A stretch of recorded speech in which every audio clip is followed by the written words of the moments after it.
ಚೋರ್ಲಾ ಘಾಟ್ನಲ್ಲಿ 400 ಕೋಟಿ ದರೋಡೆ ಪ್ರಕರಣಕ್ಕೆ ಸಂಬಂಧಪಟ್ಟಂತೆ ಕರ್ನಾಟಕ ಗೋವಾ ಗಡಿಯಲ್ಲಿ ಆಗಿದ್ದಂಥ ದರೋಡೆ ಪ್ರಕರಣ ಇದು. ಕೇಸ್ ದಾಖಲಾಗಿ 20 ದಿನಗಳು ಕಳೆದರೂ ಕೂಡ ಇದುವರೆಗೂ ಒಂದೇ ಒಂದು ಸುಳಿವಿಲ್ಲ. ಈ 400 ಕೋಟಿ ದರೋಡೆ ಪ್ರಕರಣ ಇದೆಯಲ್ಲ, ಇದೇ ನಿಜವಾಗ್ಲೂ ನಡೆದಿಲ್ವಾ, ಕಾಲ್ಪನಿಕ ಕಥೆ ಕಟ್ತಾ ಇದ್ದಾರಾ ಇಲ್ಲಿ, ಅಥವಾ ಏನಾದರೂ ಸಾಕ್ಷಿ ಇದೆಯಾ? 400 ಕೋಟಿ ಹಣ ಇಷ್ಟು ದಿನಗಳಾದರೂ ಕೂಡ ಎಲ್ಲಾದರೂ ಒಂದು ವಾಹನ ಆದರೂ ಪತ್ತೆ ಆಗಬೇಕಾಗಿತ್ತಲ್ವಾ? 2 ಟ್ರಕ್ಕಲ್ಲಿ ಹೋಗ್ತಿತ್ತು, ಆಯಿತು. ಆ ಟ್ರಕ್ಕಿಂದ ಇದ್ದಂಥ ಹಣವನ್ನು ಬೇರೆ ಬೇರೆ ಸಣ್ಣ ಚಿಕ್ಕ ವಾಹನಗಳಿಗೆ ತುಂಬಿಸ್ಕೊಂಡಿದ್ದಾರೆ ಅಂತಾಯಿತು. ಕಾಡಿನ ಮಧ್ಯದೆಲ್ಲೋ ಕಣ್ಮರೆಯಾದವು ಅಂತೆಲ್ಲ ಕಥೆ ಇದೆ.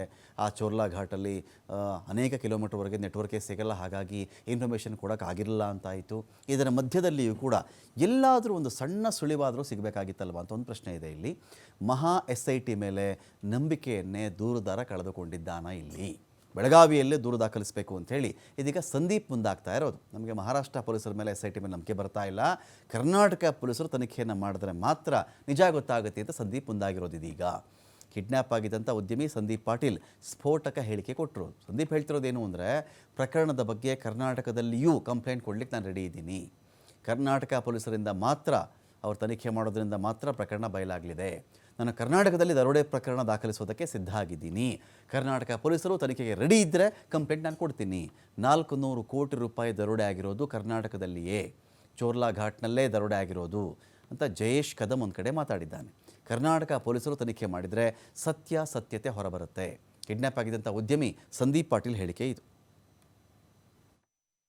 नाशिक पोलिसांचा सर हा नाशिक पोलिसांचा तपासा भाग आहे. तो जी माझी किडनॅपिंग झाली त्याच्यावरती योग्य तपास करताय. तर त्या तपासामध्ये मला त्यांच्याबद्दल काही बोलायचं आहे.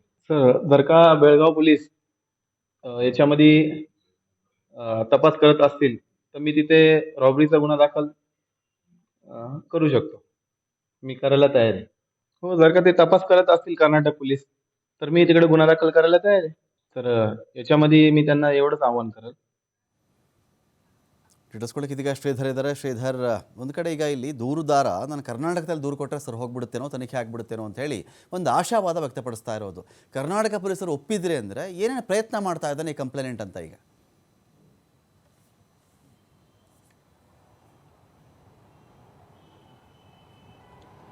ರಮಾಕಾಂತ್, ಕರ್ನಾಟಕ, ಗೋವಾ ಮತ್ತು ಮಹಾರಾಷ್ಟ್ರದ ಗಡಿಯಲ್ಲಿ ಬರ್ತಕ್ಕಂಥ ಚೋರ್ಲಾ ಘಾಟ್ನಲ್ಲಿ 400 ಕೋಟಿ ರೂಪಾಯಿ ಏನು ದರೋಡೆ ಆಗಿತ್ತು, ಆ ದರೋಡೆ ಆದ ಪ್ರಕರಣ ಸಂಬಂಧಪಟ್ಟಂತೆ ಈಗ ಕಿಡ್ನಾಪ್ ಒಳಗಾಗಿದ್ದಂಥ ಸಂದೀಪ್ ಪಾಟೀಲ್ ಒಂದು ಸ್ಫೋಟಕವಾದಂಥ ಹೇಳಿಕೆ ಕೊಟ್ಟಿರ್ತಕ್ಕಂಥದ್ದು. ಮೊದಲಿಗೆ ಏನಂದರೆ 3 ರಾಜ್ಯಗಳ ಪೊಲೀಸರು ಒಂದು ಗೊಂದಲ ಏನಿತ್ತು, ಇದು ಚೋರ್ಲಾ ಘಾಟ್ನಲ್ಲಿ ಎಲ್ಲಿ ಆಗಿದೆ ಅನ್ನೋಂಥದ್ದು ಒಂದು ಪ್ರಶ್ನೆಯಾಗಿತ್ತು. ಅದಕ್ಕೆ ಒಂದು ತೆರೆ ಎಳೆಯುವಂಥ ಕೆಲಸವನ್ನು ಈಗ ಏನು ಸಂದೀಪ್ ಪಾಟೀಲ್ ಮಾಡಿರ್ತಕ್ಕಂಥದ್ದು. ಇದು ಏನು ಕರ್ನಾಟಕದ ಬೆಳಗಾವಿ ಜಿಲ್ಲೆಯ ಖಾನಾಪುರ ತಾಲೂಕಿನ ವ್ಯಾಪ್ತಿಯಲ್ಲಿ ಬರ್ತಕ್ಕಂಥ ಚೋರ್ಲಾ ಘಾಟ್ನಲ್ಲಿ ಒಂದು ಏನು 400 ಕೋಟಿ ರೂಪಾಯಿ 2 ಕಂಟೈನರ್ ವಾಹನಗಳು ದರೋಡೆ ಆಗಿದ್ದಾವೆ. ಈ 2 ಕಂಟೈನರ್ ಕರ್ನಾಟಕದಲ್ಲೇ ದರೋಡೆ ಆಗಿದೆ ಆಗಿದೆ ಅಂಥೇಳಿ ಏನು ಪ್ರಮುಖವಾಗಿ ಜಯೇಶ್ ಕದಮ್ ಏನಿದ್ದಾನೆ ಆತ ಒಂದು ನನ್ನ ಕಿಡ್ನಾಪ್ ಮಾಡಿದಂಥ ಸಂದರ್ಭದಲ್ಲಿ ಒಂದು ಹೇಳಿರ್ತಕ್ಕಂಥದ್ದು ಅನ್ನುವಂಥ ಮಾತನ್ನು ಇಲ್ಲಿ ಒತ್ತಿ ಹೇಳುವಂಥ ಕೆಲಸವನ್ನು ಇಲ್ಲಿ ಏನು ಸಂದೀಪ್ ಪಾಟೀಲ್ ಮಾಡಿರ್ತಕ್ಕಂಥದ್ದು. ಇದು ಒಂದಾದರೆ, ಎರಡನೇದು ವಿಚಾರ ಏನಂದರೆ ಪ್ರಮುಖವಾಗಿ ರಮಾಕಾಂತ್ ಏನು ಅಗತ್ಯ ಬಿದ್ದರೆ ನಾವು ಏನು ಕರ್ನಾಟಕ ಪೊಲೀಸ್ಗೆ ಅಂದರೆ ಬೆಳಗಾವಿಯ ಪೊಲೀಸರು ಕೂಡ ನಾನು ದೂರು ಕೊಡೋದಕ್ಕೆ ಸಿದ್ಧನಾಗಿದ್ದೇನೆ. 400 ಕೋಟಿ ರೂಪಾಯಿ ದರೋಡೆ ಆಗಿರ್ತಕ್ಕಂಥ ವಿಚಾರವಾಗಿ ನಾನು ದೂರು ಕೊಡ್ತೇನೆ ಅನ್ನೋಂಥ ಮಾತನ್ನು ಕೂಡ ಇಲ್ಲಿ ಸಂದೀಪ್ ಪಾಟೀಲ್ ಹೇಳಿದ್ದಾನೆ. ಈ ಒಂದು ಹೇಳಿಕೆ ಬರೋದಕ್ಕೂ ಕೂಡ ಭಾಳ ಪ್ರಮುಖವಾದಂಥ ಕಾರಣಗಳಿದ್ದಾವೆ ರಮಾಕಾಂತ್. ಒಂದು, ಏನು ಮಹಾರಾಷ್ಟ್ರದ SIT ಏನು ಕೇಸ್ ದಾಖಲಿಸಿಕೊಳ್ಳುತ್ತೆ, ನಮ್ಮಲ್ಲಿ ಕಿಡ್ನಾಪ್ ಪ್ರಕರಣ ದಾಖಲಾಗಿದೆ, ಹಾಗಾಗಿ ಕಿಡ್ನಾಪ್ ಪ್ರಕರಣದ ನಾವು ತನಿಖೆಯನ್ನು ಮಾಡ್ತಾ ಇದ್ದೀವಿ. ಕಿಡ್ನಾಪ್ ಪ್ರಕರಣ ಯಾಕಾಗಿದೆ ಅನ್ನೋಂಥ ವಿಚಾರ ಬಂದಂಥ ಸಂದರ್ಭದಲ್ಲಿ 400 ಕೋಟಿ ರೂಪಾಯಿ ದರೋಡೆ ವಿಚಾರವನ್ನು ಆತ ಹೇಳಿದ್ದಾನೆ ಅನ್ನೋಂಥ ಮಾತನ್ನು ಏನು ಮಹಾರಾಷ್ಟ್ರದ SIT ಹೇಳಿರ್ತಕ್ಕಂಥದ್ದು. ಮತ್ತೊಂದು ಕಡೆ ಬೆಳಗಾವಿ SP ಏನು ಹೇಳಿದರು, ಈ ಒಂದು ಪ್ರಕರಣ ಸಂಬಂಧಪಟ್ಟಂತೆ ಯಾರಾದರೂ ಸ್ವಯಂ ಪ್ರೇರಿತವಾಗಿ ಬಂದು ದೂರು ಕೊಟ್ಟರೆ ನಾವು ದೂರು ದಾಖಲಿಸ್ಕೊಂಡು ತನಿಖೆ ಮಾಡ್ತೀವಿ, ಇಲ್ಲವಾದರೆ ಏನಾದರೂ ಮಹಾರಾಷ್ಟ್ರದ SIT ಒಂದು ಪ್ರಕರಣ ಏನಾದರೂ ನಮಗೆ ವರ್ಗಾವಣೆ ಮಾಡಿದರೆ ಆಗಲೂ ಕೂಡ ನಾವು ಇದು ಒಂದು ತನಿಖೆಯನ್ನು ಮಾಡ್ತೀವಿ ಅನ್ನೋಂಥ ಮಾತನ್ನು ಏನು ಪ್ರಮುಖವಾಗಿ ಬೆಳಗಾವಿ SP ಹೇಳಿದರು. ಎಲ್ಲೇ ಒಂದು ಕಡೆ ಚೋರ್ಲಾ ಘಾಟ್ ಅಂದರೆ ಬೆಳಗಾವಿ ಕರ್ನಾಟಕದಲ್ಲಿ ಒಂದು ದರೋಡೆ ಆಗಿಲ್ಲ ಅನ್ನೋಂಥ ಮಾತನ್ನು ಇಲ್ಲಿ ಒಂದು ಕಡೆ ಹೇಳುವಂಥ ಪ್ರಯತ್ನ ಬೆಳಗಾವಿ SP ಮಾಡಿದರು. ಇದರ ಬೆನ್ನಲ್ಲೇ ಈಗ ಸಂದೀಪ್ ಪಾಟೀಲ್ ಹೇಳಿಕೆ ಕೊಡುವಂಥದ್ದು ಅಂದರೆ ಪ್ರಮುಖವಾಗಿ ಕರ್ನಾಟಕದಲ್ಲಿ ಒಂದು ಚೋರ್ಲಾ ಘಾಟ್ನಲ್ಲಿ 400 ಕೋಟಿ ರೂಪಾಯಿ ದರೋಡೆ ಆಗಿದೆ. ಜೊತೆಗೆ ಈ ಜಯೇಶ್ ಕದಮ್ ಹೇಳಿಕೆ ಆಧರಿಸಿ ಈ ವಿಚಾರವನ್ನು ಸಂದೀಪ್ ಪಾಟೀಲ್ ಹೇಳ್ತಿದ್ದಾನೆ. ಸದ್ಯ ಈಗ ದೂರು ಕೊಡೋದಕ್ಕೆ ನಾನು ಸಿದ್ಧನಿದ್ದೀನಿ, ಒಂದು ಕರ್ನಾಟಕ ಪೊಲೀಸರು ತನಿಖೆ ಮಾಡಿದರೆ ಇದು ಸತ್ಯಾಸತ್ಯತೆ ಬೆಳಕಿಗೆ ಬರುತ್ತೆ ಅನ್ನೋಂಥ ಮಾತನ್ನು ಕೂಡ ಆತ ಹೇಳುವಂಥದ್ದು.